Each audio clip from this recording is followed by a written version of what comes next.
Olá, meus amores, aqui é Rafa Fustanho e hoje eu vou comentar sobre o quinto vídeo, na verdade, que a Andréa Sorvetão fez destrinchando os capítulos, né, do documentário das Paquitas.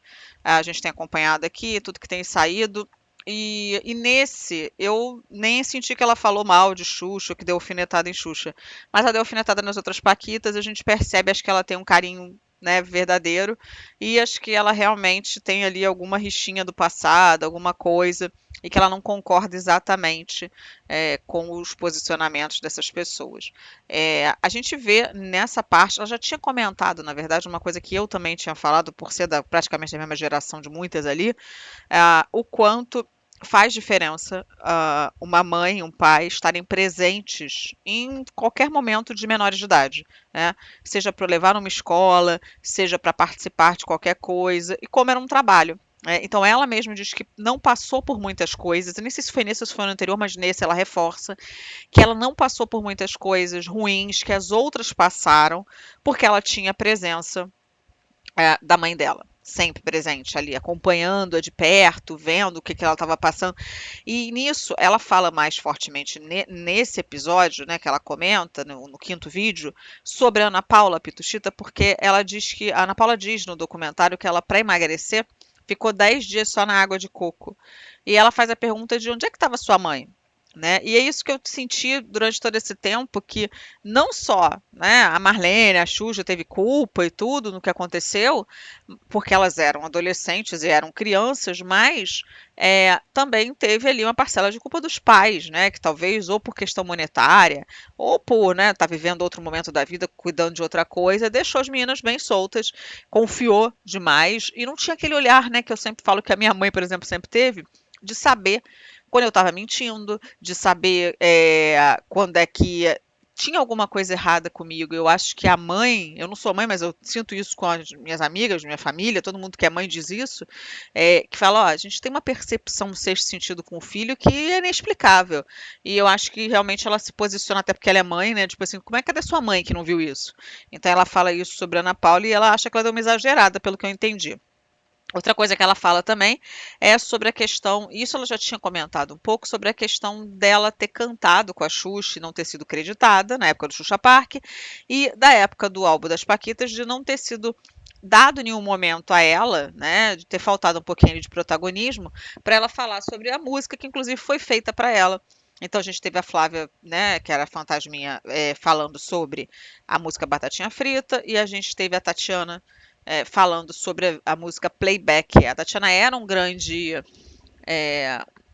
grande destaque, vamos colocar assim. No álbum, a gente percebia isso, ela cantava mais, ela estava sempre à frente, a voz dela. Tem gente ali também no documentário dizendo que a voz dela é muito boa para tal. Ela também dá uma afinetada na Kátia Paganotti, na Miúcha, dizendo que ela sempre foi uma esmeríssima puxa-saco de Marlene. E que ela estava sempre puxando saco, e ela, né, repete a questão dela é, ter tentado falar espanhol, mas não ter tido muito sucesso naquela época, então ela repetia sempre a mesma frase, muito gosto, mas assim, eu achei que foi mais uma alfinetada mesmo, e não nada que tenha rolado, pelo menos ali ela não disse, de desentendimento real entre as duas, né? Às vezes é aquele ranço que a gente tem, não sabe nem explicar. É aquele um não bateu o santo, né? Que nem costumam dizer. Ela também disse sobre, Ana Paula já falei, sobre as Paquitas Negras. E nisso eu concordo com ela, gente, porque assim, é, hoje a gente tem uma percepção que a gente não tinha naquela época. A gente não entrevistava as meninas negras e dizia como é que você se sente? A gente não dava essa atenção, não era, sabe, a gente simplesmente não pensava nisso, não era abordado, não era comentado, não existia isso de representatividade, tem que ter uma de cada etnia, não era falado.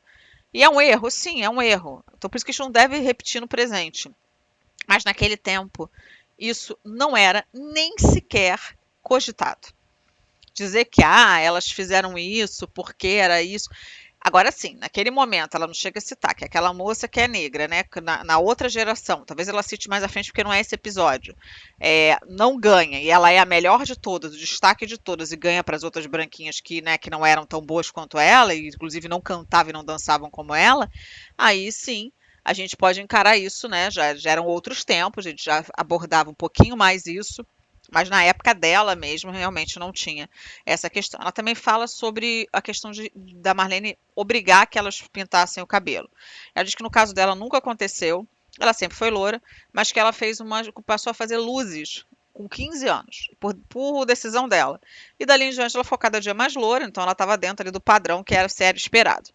Mas ela dá aquela futucada, diz: olha, Tatiana, se isso é um trauma para você pintar o cabelo de louro, por que você segue sendo loura hoje? E aí, gente, eu vou defender com uma coisa que eu sei por ser mulher, né? É o cabelo branco, né, gente? A gente tem cabelo branco e eu, por exemplo, eu sempre tive cabelo muito escuro. Eu tinjo, né, os cabelos para esconder esses fios brancos e dá muito mais trabalho do que se eu clareasse. Então você vê, tem até uma frase que brinca que você não fica velha, você fica loura, porque é mais fácil esconder os fios brancos, eles são mais próximos da tonalidade clara do louro do que os fios negros. O fio negro reluz aquele fio branco ali. Então, é, ela quis dizer, né, dando uma futucada, tipo, tá achando, se aquilo era um trauma pra você, por que você pinta o cabelo até hoje? Certamente por causa dos brancos, né? Eu não sei se a André não tem, ou se por ser loura não dá muito pra ver, mas eu, por exemplo, tenho, bato um pouco com a idade delas ali, elas são um pouco mais velhas só, e é uma desgraça, né? A gente não gosta. A maioria das pessoas, ou você assume, ou você não quer.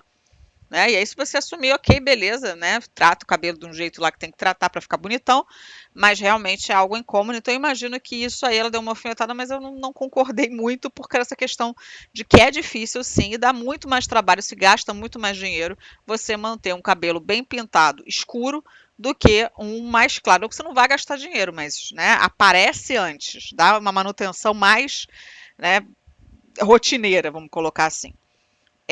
Ela fala sobre os Estados Unidos, né, que sempre foi um país que sofreu muito com segregação racial, muito intensa, então que os negros se fizeram representar muito antes daqui dos brasileiros, né, dos negros brasileiros, dos afrodescendentes, porque eles falam, pô, peraí, ó, não, como é que não tem ninguém? Então ali, quando ela foi fazer o programa, tinha que ter uma paquita negra, né, então assim, eles se posicionaram antes. Então dali começou o movimento e depois, né, hoje em dia já está espalhado aí pelo mundo todo. É, ela falou também sobre o primeiro, a LP, que vendeu muito bem, o segundo já não vendeu tanto, era outros tempos. Eu também acho que começou a mudar o cenário musical, de repente as pessoas escutavam músicas de Tchan, músicas mais baianas e tudo, que não tinham mais a ver com aquelas músicas. Eu acho que quando eu era criança, as músicas eram muito, criança e pré-adolescente, muito, muito infantis, né? Era só aquela coisa de realmente umas musiquinhas bem turminha da Xuxa. Mas hoje, você vê hoje o TikTok dos adolescentes, os pré-adolescentes das crianças, é tudo com música de vai sentar, vai rebolar, é muito difícil você fugir disso, né? Então, assim, é muito, muito complicado. Então, acho que também isso pode ter ajudado naquele tempo a não ter vendido tão bem, porque as crianças já estavam numa vibe de, né, o Califa tá de olho no biquinho do peitinho dela. Então, nessas coisas assim. E ela também fala sobre as roupas, né, que foram muito infelizes em terem mudado a roupa delas, e isso está bem óbvio, ela chega a se chamar de tartaruga ninja em determinado momento, que aquela fardinha era a delas. Então, elas também são esquecidas no churrasco, quando elas retornam do segundo álbum, a gente já estava em outra vibe, e aí foi esquecendo. Como tudo na vida, né? Você vê essas bandas grandes também, tem gente que, mas aí foi fazendo menos sucesso, e aí esse aqui se destacou e o outro nunca mais fez sucesso.